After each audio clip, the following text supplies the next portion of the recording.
Hello and welcome to another All 22 breakdown. This one's a little bit later in the week due to the holiday and the new year. Oh, by the way, Happy New Year to you and your family.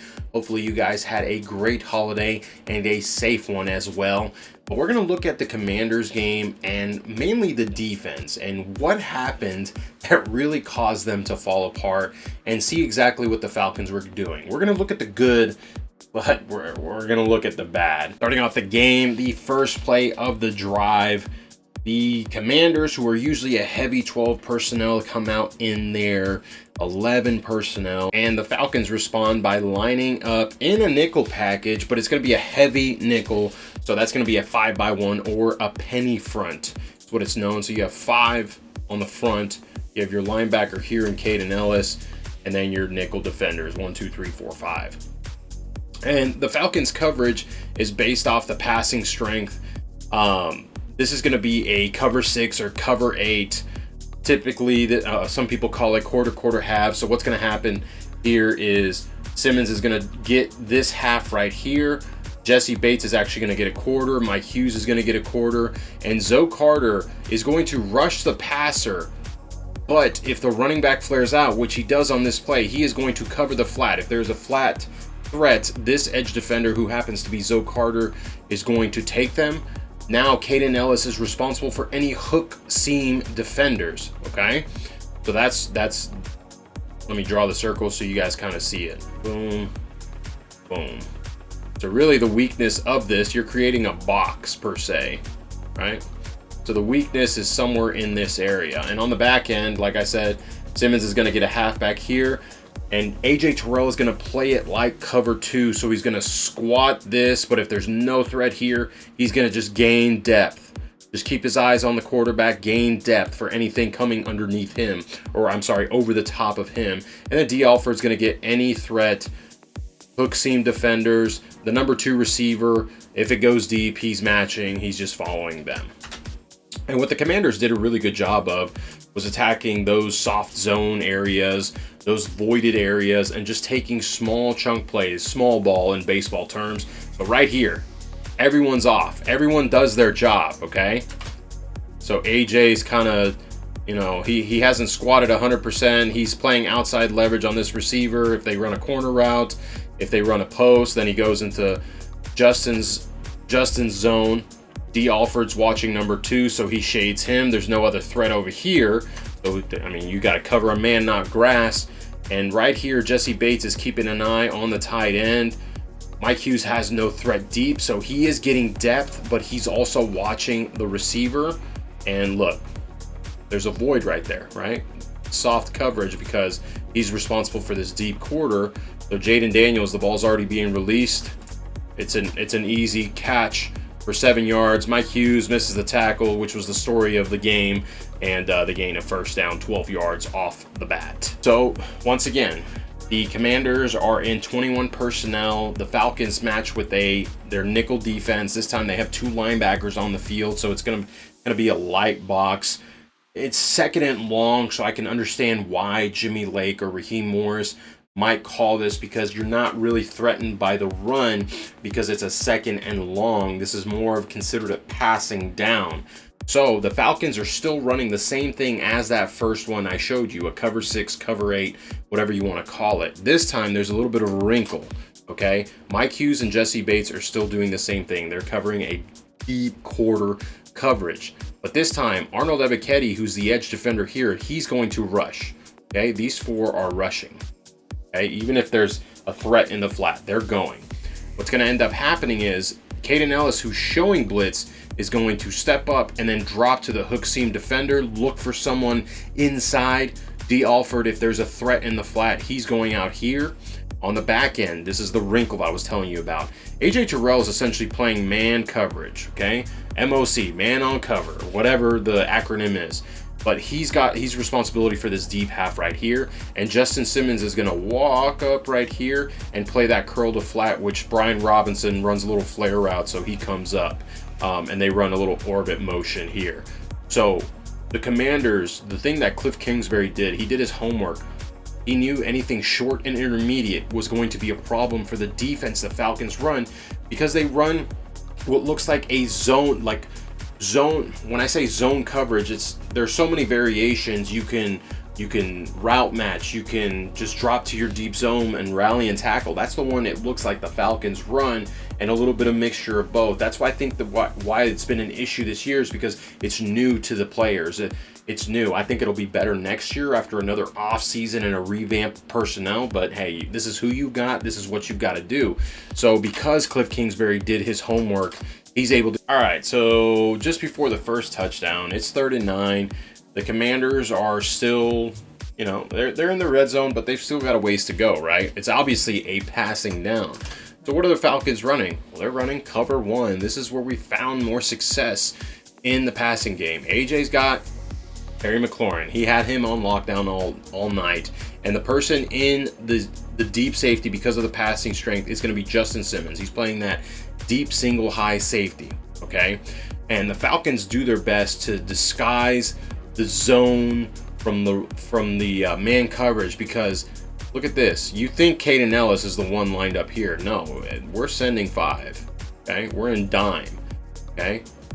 Alfred's here, Mike Hughes is here, and then Jesse Bates is actually going to take the number 3. It's actually Richie Grant, the old reliable Richie Grant, who's in for Kevin King, who was injured this game, has to come all the way back.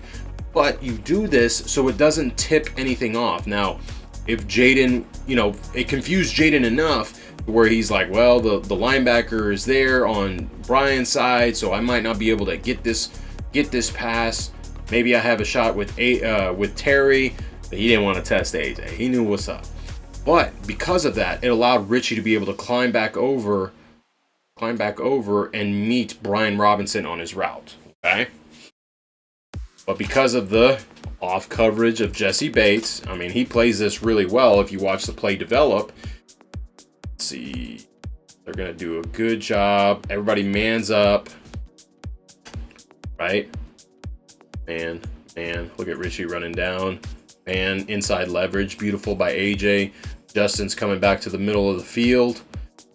And then Jesse is keeping an eye on Jamison Crowder on what he's going to do. Wait for him to break his route and then make a move. Jamison breaks. Jesse does a really good job.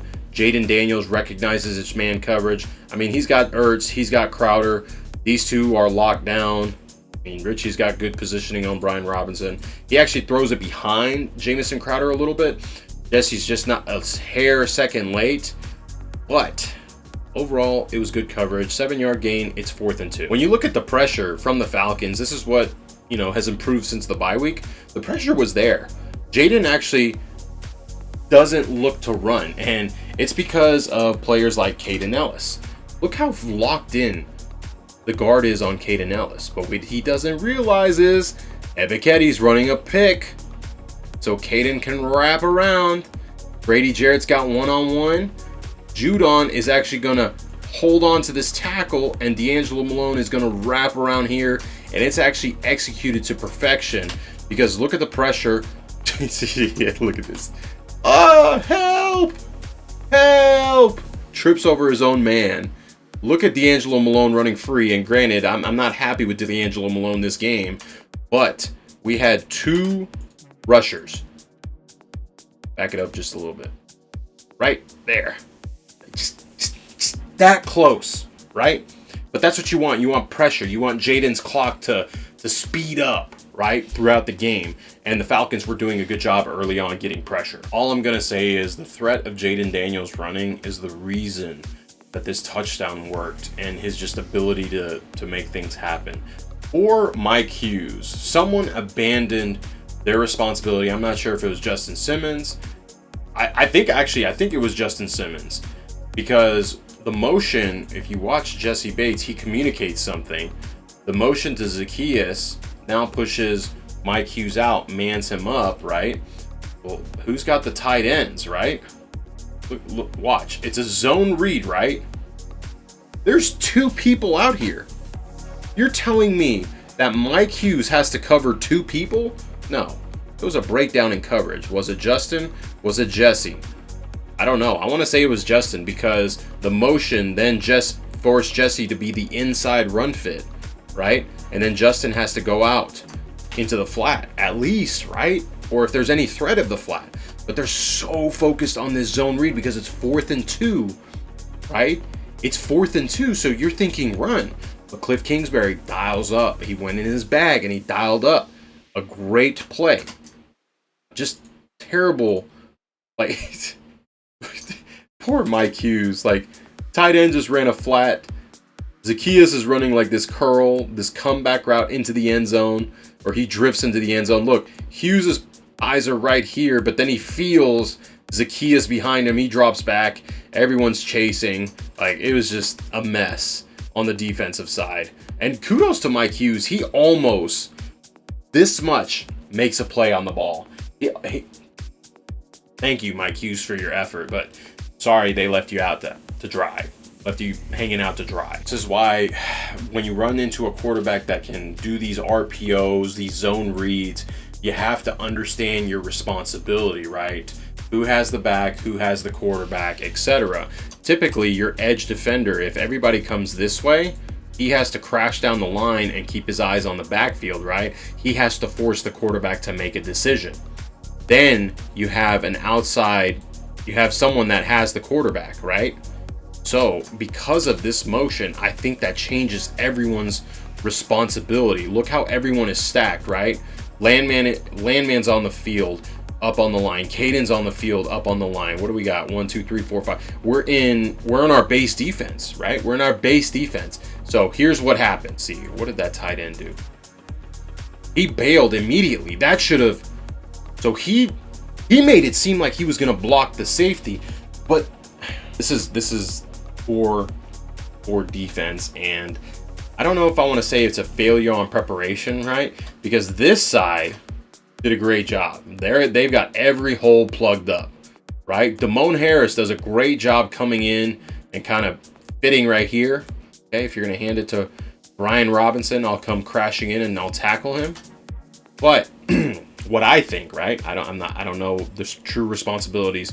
What I think is Justin Simmons needs to scrape over this way and be king this tight end, right? Because if Damone comes in, he has to fit, and then Jesse's the extra scrape defender, right? He has to see what happens. Because Jesse can come here and then boom, run off to the sideline, right? Let's see what happens. Boom, he pulls it. He pulls it. Okay? So he does a good job here forcing Jaden to pull it. Now everyone's like, oh crap. Damone Harris is trying to get out here. Jesse Bates is trying to get out here. Justin Simmons, I don't know what you're doing, buddy. Coming up here, like you're not even looking towards the quarterback at this point. He lays a hit on the running back, and then Jaden Daniels finds the open receiver. Now, I will say something I just noticed. Looks like just before the 8-yard line, right? Let's call it the 8, right? Let's see where these offensive linemen end up real quick. Motion, cue confusion on the defense. And by the time when Jaden throws the ball, okay, and I think this is why the refs didn't throw it, is because, well, it looked like he was going to try and run. He's at the 4. That's an ineligible man down the field. A missed call by the refs, but hey, kudos to the Commanders. They ran their play to perfection. Touchdown. 7-0. Again, the Falcons played the run exceptionally this game in the first half. Nate Landman probably had his best game of the season besides maybe week 1. Just look at him. Square up his shoulders, get Brian Robinson. The rest of the team comes in to rally. And we're in our base defense here. We've got our second rotation. You got Damone Harris, Rugororo, Contavious Street, Zach Harrison, Lorenzo Carter in there.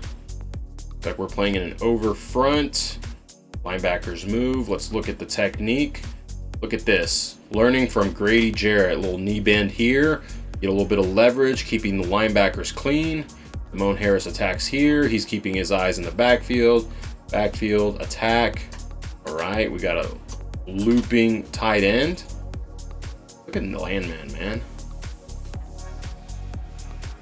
Because of Rook's block in reality, right? Because what's supposed to happen is is if this is open, Brian Robinson hits it here. If not, he bounces it to the outside, right? So we're looking at he hits here or he bounces it.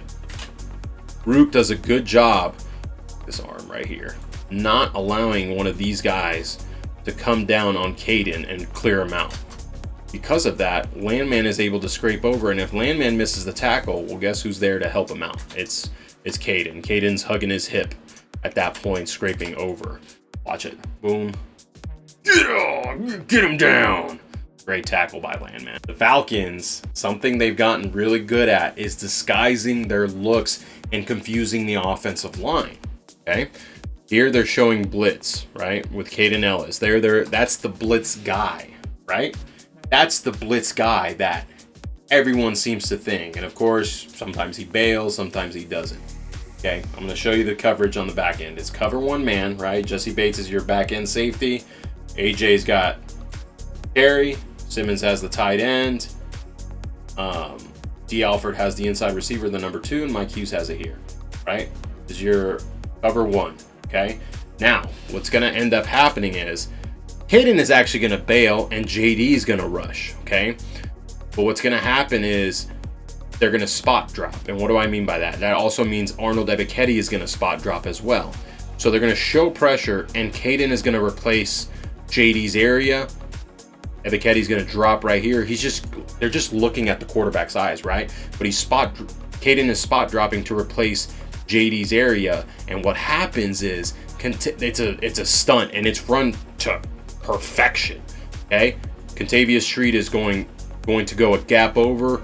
He's going to cross face. Judon's going to go up the field, and JD Bertrand is just going to shoot here. And the running back, Brian Robinson, I think is who it is, tries to block. And quit trying to block our linebackers with running backs. It doesn't work, because watch the end result, man. It's just executed to perfection, right? The whole line shifts right, and the guy actually blocks him into Jaden for the sack. JD's first career sack. Looking at from the back end, dude. It's, again, beautiful, right? Pressure, drop. Pressure, spot drop. Over, up the field, right here. Just chef's kiss, man. And this is the type of stuff that really confuses offensive line. Because look at right here. You have 3 guys on one man. The center picks up Rook, pushes him out, tackle, hat on a hat. JD's coming up. And I think Brian Robinson was actually going to run a route, and then he realized, like, oh, crap. He just blows him up. Gets Jaden to the ground.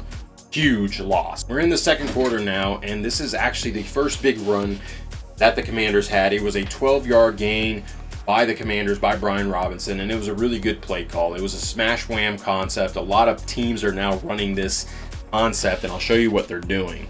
And it's designed to confuse everyone, and it's almost like a trap play on the second level. This is how the Commanders run it. Their right tackle is going up to the linebacker, the center is going up to the linebacker, and everyone else is going to set and then trap.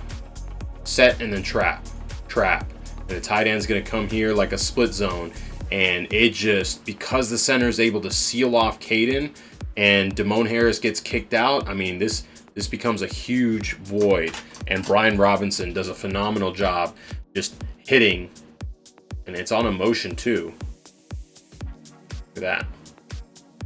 Look at that. Because Caden went up, now Biazzi can seal off Landman. Executed perfectly. This is stuff that is going across the league that, even though we're talking defense, Zach Robinson, hello, you need to include it in your running package. Imagine Bijan getting this consistently. And it was tough watching D. Alford on Sunday night, because he has been the man that everyone picks on. And it looks like it was another cover one man, possibly cover 4. But it looked like D. Alford was matched up here, safety drop here, safety drop. It may have been cover 2 or quarter half right there. I'm not entirely sure on the coverage back end, because it was such a quick throw. And what ends up happening here, once again, JD Bertrand blitzes, Caden Ellis spot drop. They run the same thing once again. This time Jaden was able to hit, I believe it's Zacchaeus for a huge gain. Oh, it looks like only one spot drop. I was mistaken on Ebiketie. But because Caden went to the passing strength on the spot drop, that void is there. Caden makes the tackle. Now, it's crucial because Caden is such a smart player what happens on the next play. These spot drops are becoming more and more popular for the Falcons. The Commanders were in a second or third and long because they just got a holding penalty. So they're in cover one man, single high safety. They're not hiding it, right? Man, Jesse's got a man here, and it looks like JD is showing man coverage here. Well, it's another spot drop. What's actually happening with JD is he's going to blitz. Caden is going to replace. Zoe Carter's going to spot drop as well. And Jaden Daniels is looking down the barrel. He sees single high safety. He thinks he has this route wide open. But because of JD's pressure so quickly, like right here, he sees JD pressuring where he was. So he's like, oh, I have an opening. I have someone. I have my hot receiver. Nope. Caden plays it perfectly. It's actually, Caden almost over pursues this, but makes a hell of a play for his first career interception. Momentum had completely swung Atlanta's way in the second quarter at that point. That's the turnover that they need. Watching it from the end zone view, Falcons, man, this is the type of stuff that's creating these type of opportunities for the defense. And we actually converted this turnover into points. Those disguises, man, and that man Matt Judon has taken advantage. He's not really a speed guy, he's more of a power and cleanup sack guy, but he's taking full advantage of it. The Falcons run a traditional cover 3. AJ's gonna press here, but he's gonna take anything over the top. Jesse, my cues, hook seam, and then who is it? It's curl to flat right here by Arnold Ebiketie. He shows pressure, but then bails, curl to flat, hook seam defender, and then we're gonna send boom, boom, boom, boom. We're gonna overload one side. And what actually happens is the tight end chips on Judon, which forces him to wrap. Then the tackle doesn't think any threat is there, so he tries to pick up Caden Ellis, and it just gives a free shot at Judon. He absolutely lays out Jaden Daniels for the second sack of the game. Watch it. And I'm glad they didn't call a penalty on that for his body weight being on there. Watch it. There's straight confusion, and the Commanders don't have a great offensive line. Jaden Daniels makes them look better than what they actually are. Watch. Double. I mean, you have 5 guys blocking 3, and then Judon comes in late. It sends confusion because realistically, the tackle should be looking out here. Caden Ellis should be picked up by the running back, but hey, man, if it works, it works. Boom, sack number 2, baby. And this is what the Falcons defense can look like when the coverage is effective, right? When they've sent so many looks, it's confusing a rookie quarterback. I mean, right here, it looks like a cover 4 shell, right, with just some underneath defenders. Judon actually drops almost like cover 9. Right, 1, 2, 3, 4, 5, 6, 7, 8. All right, cover 8. I'm sorry. So it's cover 8 at this point. Spot dropping the 2 edge defenders. Almost looks like a Tampa 2 almost, because the depth that JD Bertrand gets. Yeah, it looks like it. So everything's covered. Nothing is there. Jaden has to check it down, and Ebiketie rallies and tackles. That's how the defense should work. And it's not like he had pressure in his face. His internal clock was going, so he knew he had to get rid of that ball. Beautiful. And then here comes the 3rd sack. The 3rd sack of the game, and it's by none other than David Onyemata. Another example of great coverage by the Falcons defense. No one was open. This is learning the system, learning what we're asking you to do, because it looks like another traditional cover 3. Look at AJ, he's all up in Terry's face. What's up, fool? You ain't getting nothing. Curl to flat, hook to seam, right? Hook to seam, and then he covers curl to flat, Ebiketie, and we're sending people. Come on, baby, we're sending people. We're getting after the quarterback. Actually, JD actually comes and Caden spots drops. Look at that. Once again, he sees Jaden Daniels, sees Caden, because I think he's looking right here, and that was going to be another interception. Tries to avoid it. but this sack counts towards Anyamata, and I don't think he knew that in the moment. Just watch what they're able to do up front because of the ability to just cover. It's amazing what can happen, and just think about the personnel revamping that we're going to go through and what can happen once we have, like, the coaching staff had who they had, and we've got some good players, but we're looking to get great players, more difference makers, right? Boom, boom, boom. Coming out here, spot dropping, right? And Anyamata does a great job fighting off the block. Jaden Daniels feels the pressure from the behind. He sees Grady here. The lane that he tries to escape isn't there. Anyamata does a great job getting hands on him and just flinging him, and Judon's there to clean it up. The Falcons had literally all the momentum coming into the third quarter. This is the Commanders' opening drive, and it just makes me sick on what happens next. They're in their dime personnel, right? They're playing the 6. It's 3rd and long. I think it was like 3rd and 30, something close to that. They're playing cover 4, simple cover 4, but they're going to have like literally 4 underneath defenders, just playing the sticks, just rally and tackle, get off the field, right? The biggest issue is who they put out there in their dime package, because you've got D. Alford, he's there in the nickel. You're here, right? Richie Grant's playing. He's been playing okay. Why in the hell? I'm going to say this again. Why in the hell is D'Angelo Malone playing inside linebacker? Why don't you have at least J.D. Bertrand? If you want a tackler, Nate Landman, obviously we don't want him because you want speed. J.D. Bertrand. Or put in Natron Brooks. Someone other than an edge guy playing the middle of the field. That made no sense whatsoever. And so then you get a sack, you get off the field, but then you have a boneheaded play. There's no reason. There is no reason to make contact that deep in the field. D. Alford, DB, understands it, right? He's shadowing, but he doesn't touch him because he knows he's 5 yards behind the line of scrimmage. And it wipes away an Ebiketie sack, a clean sack, 5-yard penalty, and an automatic first down. Just awful gut punch because this is excellent. Rushing 3.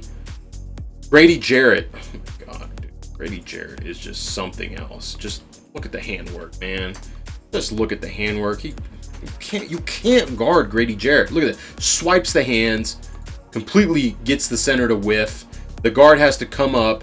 Jaden is forced to step up, but kudos to Ebiketie. Seeing this happen, comes back up, fights off the tackle, wraps him up, doesn't allow him to throw the ball, and that would have ended the drive. That would have been a 3 and out, up 17-7, and the Falcons would then be taking the field. Just a game-altering play, and I'm not going to continue after this point because it gets ugly and I could beat up the defense. This is the type of film that you take out and you throw away. You don't look past this. You look at the good and the bad. There's a lot of good, but man, the second half was just so bad. It's just missed tackles after missed tackles, missed opportunities, and the Falcons let this one slip away. They did. They let it slip away. It was a playoff game. It went down to overtime. Coaching mistakes, defense can't getting off the field, the offense not being able to sustain drives to allow the defense to rest and recuperate, and yeah, all because of this one play. It was altering. Some people called it soft. I don't care. Don't have someone like that on the field that's going to make that mistake. It changed the game, and from that point, the Falcons are 8-8, and they're on the outside looking in. So, good luck Week 18, Falcons. We want a victory to end the year. Rise up.